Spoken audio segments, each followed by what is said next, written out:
Hello and welcome to another edition of the First Pitch podcast on Pitcher List. My name is Trevor Hooth. Thanks so much for being here. We got news, we got baseball, just a handful of games to talk about. Got a full slate coming tomorrow, or today rather. But let's jump in, of course, starting with the news. The Cardinals will be selecting Cesar Prieto. There is no need to make a 40-man move. They do have openings on their 40-man roster, but they will have to make an active roster move. So they'll have to take somebody off of the 26-man roster in some way.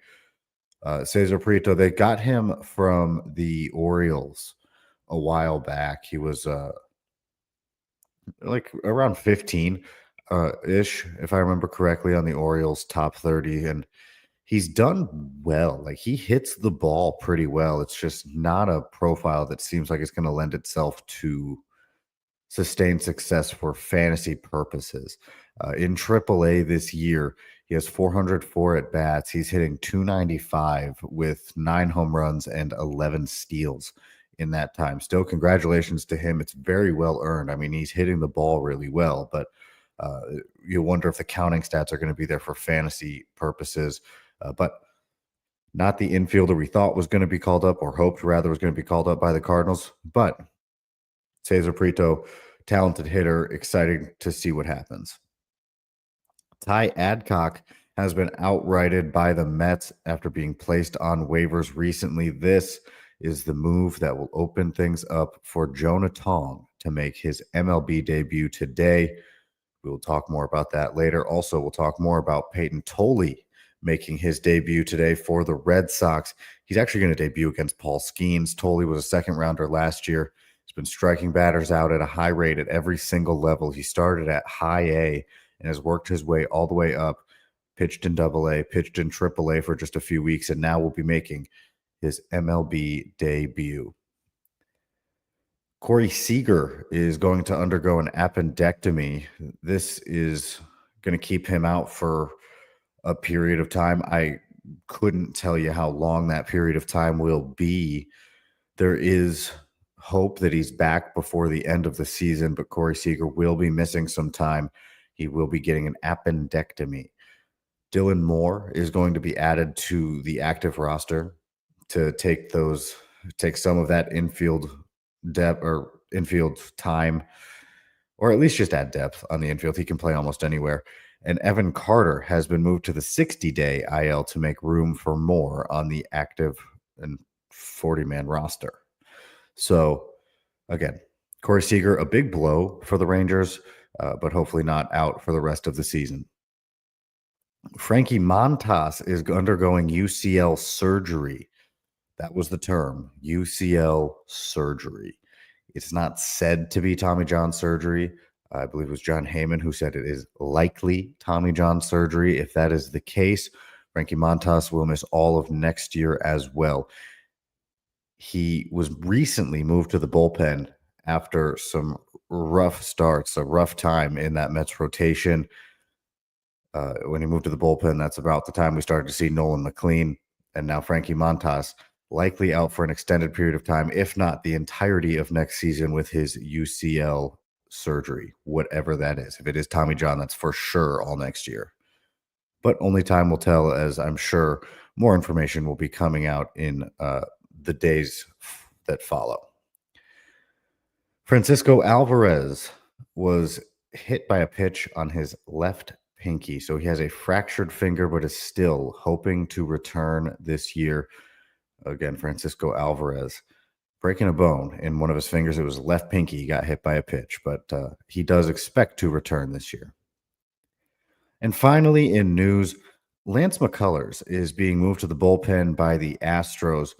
He has had more than his fair share of injuries as a professional, and he returned this year from one of those injuries, has an ERA that's close to 7. So this is, I mean, you kind of maybe saw this coming. The Astros did say that this was a short-term move. So Lance McCullers is not destined to be a bullpen arm forever. They said this is a short-term move. They're just trying to shake things up in their rotation, and the way they are doing that is, one of the ways at least, is moving Lance McCullers to the bullpen for the time being. We'll see how long it lasts. Moving on to some highlights from yesterday's games. Jazz Chisholm Jr. and Cody Bellinger both hit home runs for the Yankees. They're 26th on the year. Not to be outdone by the third guy who hit a home run in that game, who has 27 home runs on the year. That's right, one-upping Jazz Chisholm Jr. and Cody Bellinger. Hang on, checking my notes here. Oh, yeah, Trent Grisham. Who saw that coming? Did you have that on your bingo card? I did not. Good for Trent Grisham. Showing off some pop this year. He's got 27 home runs after hitting one yesterday. Pete Alonso joined the 30 home run club for the year. He had a home run and a double in yesterday's games. He's still an elite power hitter, but the dude who's hitting 290 the first half of the year, that's not really what we're getting anymore. He's still hitting very well, mind you. I'm not saying that by any means, but he has slowed down, hitting 262 with a pair of bombs over his last 15 games. Both of those home runs have come in the last 7. So he has hit somewhat of a slow stretch in terms of both hitting and power, but still, well, I guess 262 is not even a cold stretch for him because his average can be in the low 200s. Still hitting for a better average than you'd expect. Power cooled off a little bit for a minute, but that's obviously going to come back because power's his thing. The Phillies put up 19 runs. They really did their part to get just to get on the scoreboard as much as they did. The big game, that's right, the big one, the title of this stream, Kyle Schwarber. 4 home runs, 9 RBIs, and that is just a ridiculous day. Huge day from Kyle Schwarber, who now sits 1 homer shy of 50 on the year. He has 49, and this is already a career high in home runs for Kyle Schwarber, so we're just going to see how high he can climb. He's got 333 on his career now. Also hitting home runs in the game, being overshadowed.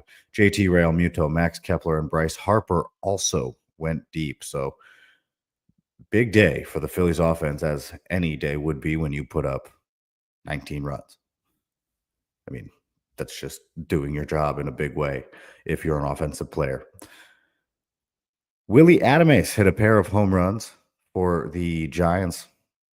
He's got 24 on the year now.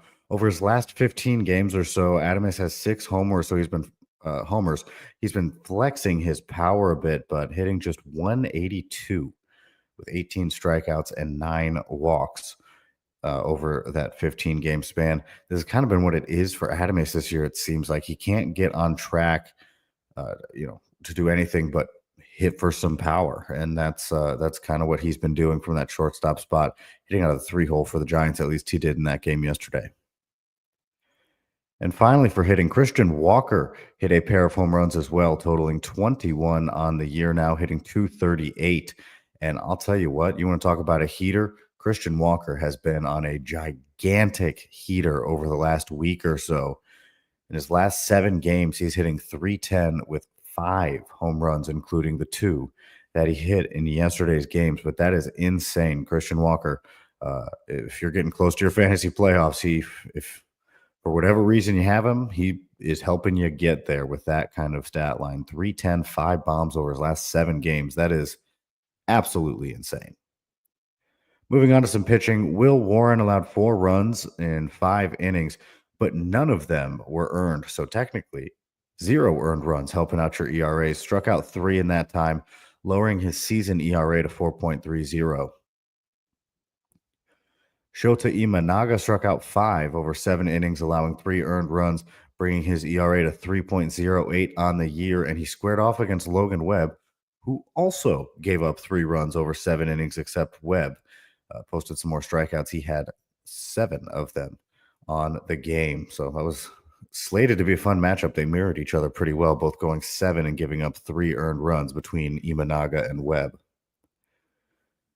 Braxton Ashcraft struck out 5 over 5 2/3 innings, allowing just a run. He has a 2.58 ERA with 48 strikeouts in just over 52 innings this year.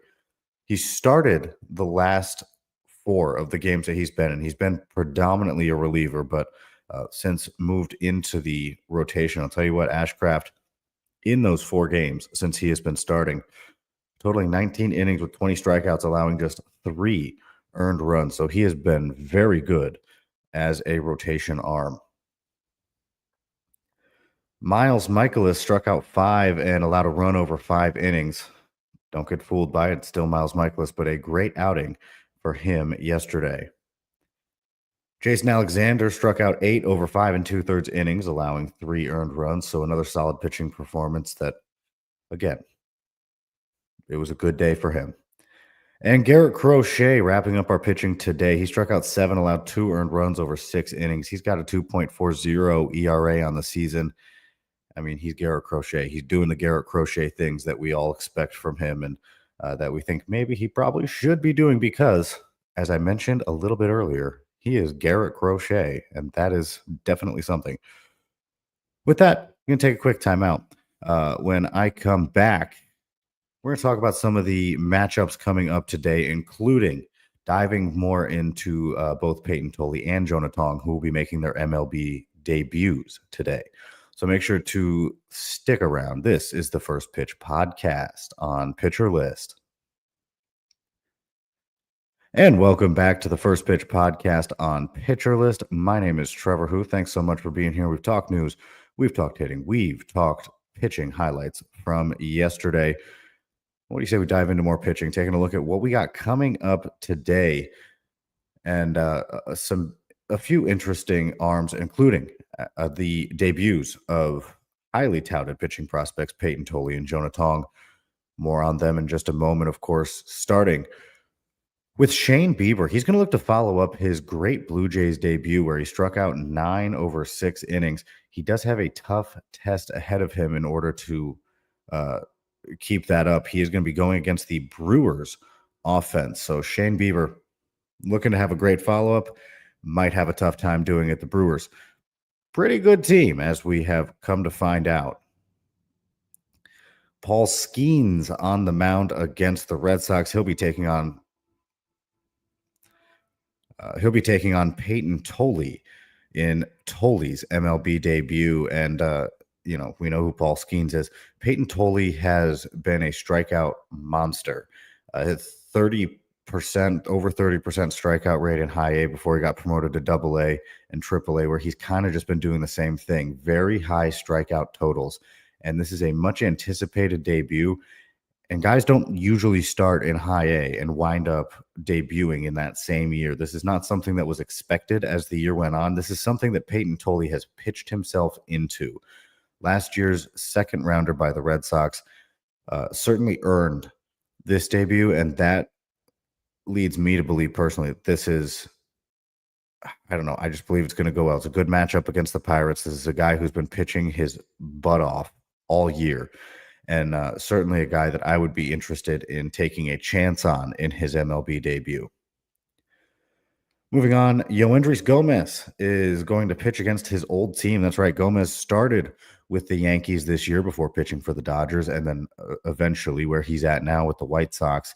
And with Chicago, he has logged 6 appearances, 3 of them starts. Those 3 starts have come in his last 3 appearances as he moved into the rotation. And he has 16 strikeouts in just under 15 innings, allowing 4 earned runs. He had been very good as a starter in AAA. It leads me to believe, between that and the fact that he did have a lot of prospect hype around him before debuting with the Yankees, it leads me to believe that he may have found something or taken a step forward. I'm fully buying in here to his good performances.